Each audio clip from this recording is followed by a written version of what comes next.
Good afternoon. We're here today to talk about mortgages. Yeah. Okay, like I was saying, Okay. this came from a whistleblower Okay. in the US. It was a video. He was talking about it, but it was for the US system. Okay. So what I did is I converted it, I found the Canadian equivalencies, Okay. but I couldn't quite see how everything was fitting together because it was all just verbal. So Okay. my background is in IT, so Right. I'm great at Flow charting charts. and all that kind of stuff. I'm great at finding flow and Right. connecting the dots and all that Yeah. kind of stuff. So, Okay. so this is what I built as a result of what he shared. Okay. Okay. Perfect. So this is you. Okay. Okay. Well, let me rephrase that. This is your person. My It's person. not actually you. Right. Okay. So you, as the legal representative of the person, goes into the bank and you sign a whole bunch of papers.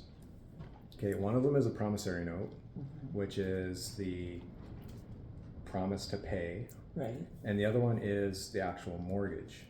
Okay. Now, a mortgage is a conveyance interest in land, a security granted by the owner. So this is you actually securing the debt. That's what a mortgage is. Okay. Okay. You granted this to the bank. Okay. Now, this promissory note is a promise to pay. Right. Okay. Now, what the bank did is they then converted it into a negotiable instrument, which now is money. So now it's, rather than being debt, it is now moolah. Right. Okay. Okay. So essentially, it's all been paid already because they've just converted this into fiat currency. Okay. Should define fiat, No, just for the audience. it's all been paid. Yeah, it's all been paid. That's not the half of it. Okay. Okay. So let's just follow the mortgage. So Okay. the mortgage gets notarized, and then the lien is filed with land titles, Okay. and then it gets recorded into MERS, which is the Mortgage Electronic Registration System. It's actually a private corporation that takes possession of the mortgage electronically, not physically. That breaks the chain between the note and the mortgage, because for this to be valid, these two have to stay together. Seriously. So right away, just with the mortgage and it being filed with MERS, Yeah. it breaks the chain. So now it's invalid. Is that fraud? Oh, yeah. Okay, the mortgage is a security, physically still in the bank's possession. The note has been sold, physically in the trust's possession. So challenge the bank, as MERS has no legal standing over what is registered with land titles. Seriously. Okay, so that's the mortgage side. Okay, now the promissory note, because it's converted into a negotiable instrument, it's now money. Okay. Okay, they then record it as an asset on their books. The Okay, bank does? yeah, Okay. that's a claim of ownership. They claim that as an asset on their books. They then issue a bond backed by the note, because all bonds have to be backed by an asset. Okay. So they converted your promissory note into a negotiable instrument. They then issue a bond backed by it. Okay. So I have in here, a bond is a personal liability to another. The moment the bank sold the note, the bond lost its security and became null and void. The bank defrauded the Bank of Canada and the credit is immediately due. Big problem. Okay, because what they do with the bond is they file the bond with the Bank of Canada. The Bank of Canada then issues 10 times the credit to the bank and sends that to the bank. Seriously? Jeez. What a ripoff. Okay. Now, the other thing they do is they then take this negotiable instrument. Okay. Remember, it's the backing for the bond, Right. because the bond needs an asset to fund it, to secure it. Okay, but at this point where they claim ownership of the promissory, is it the promissory note? Yep. This is now bank property. Okay, but it's not the mortgage they've taken ownership of. No, they took ownership of the promissory note. Okay. Okay. Now, what they did is they then took this negotiable instrument. Remember, it's the backing to the bond. Okay. They then put it into a mortgage-backed security.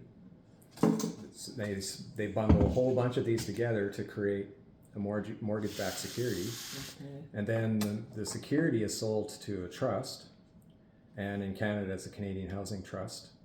It's an entity of the Okay. CMHC. Right. Okay. It's then filed with the Canadian Securities Administrators, the CSA. It then goes and as backing for Canadian mortgage bonds. So there's another bond now issued, backed by the mortgage-backed securities. And then certificates are purchased by investors because now they package a whole bunch of mortgages, and these mortgages, or pardon me, these negotiable instruments generate revenue. Okay. And so investors buy shares in this stuff so they collect the money from it because the bank's already been paid. They don't care. Oh. Okay. Okay.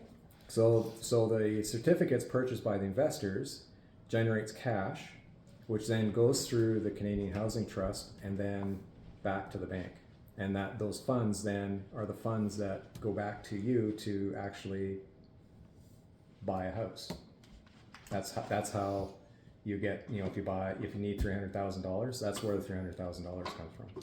Oh. Okay. Okay. Now, because they've had this bond backed by the mortgage-backed securities, which are negotiable instruments, which were already backed by here, the bank is in fraud. As noted, it's already used by the security for the Bank of Canada bond. So the moment they sold this into mortgage-backed securities, the banks are in fraud. And then they do it again here. So the CHT, I can't remember what CHT stands for. Oh, the Canadian Housing Trust. Their securities are in fraud now too. And because this is a trust and they've now engaged in fraud, they're a breach of trust and participating with the fraud. Okay. Now here's the kicker. All of this is secured by the CMHC.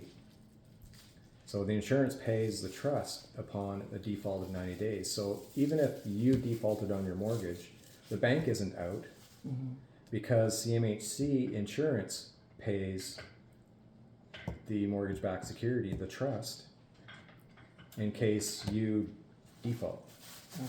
Okay. Now, the CMHC then has salvage rights to the note. Because they paid the insurance out, they own the asset. Oh. Okay? Okay. Except the note now is unsecured because it's been separated from the mortgage. So this is now an unsecured debt. Okay. But the banks don't tell people that when they foreclose. And so now any attempt to foreclose is theft and fraud. Do I look like a dumb deer in the headlight look? Isn't it crazy sounding? Really? Wow. So the note now is unsecured because the note is not accompanied by the mortgage. So the government is in breach of trust. Because this is a government agency, the CMHC. Right. So separating the note from the mortgage makes both null and void. They're not supposed to do this. Okay. So the bank not in possession of the note or an electronic copy of the mortgage. The note ends up being insecure debt, leaving nobody with foreclosure rights. Any attempt to foreclose is theft and subject to the criminal code, and all parties are also engaged or complicit in fraud. So the bank fails consideration tests of the original contract as bank provides no equal value within the contract agreement. So within a valid contract, you need equal consideration. So your equal consideration is the promissory note. Okay. What's the bank's? The bank didn't kick in anything. No. The bank has no skin in the game at all. They're not out anything. In fact, they're just making gobs and gobs of money. 10 times the value of the original note. Which they can then use to then turn around and loan more. And continue the cycle. Should calculate how much all of the guilty parties make on every dollar. That would be an interesting figure. Mm. Wow. So they're committing fraud, and they can't foreclose on us because that's Well, they shouldn't, but they do. right. Because the people courts don't are, know this. Yeah, and the courts are complicit too, right? Oh, okay, yeah. There's the And wrench. courts are actually banks. The judge is actually the banker. The bench is another word for bank. Oh, So the courts, the judge is just, all they're really responsible for is maintaining the rolls of the king. And the rolls are the king's records. Wow, hey?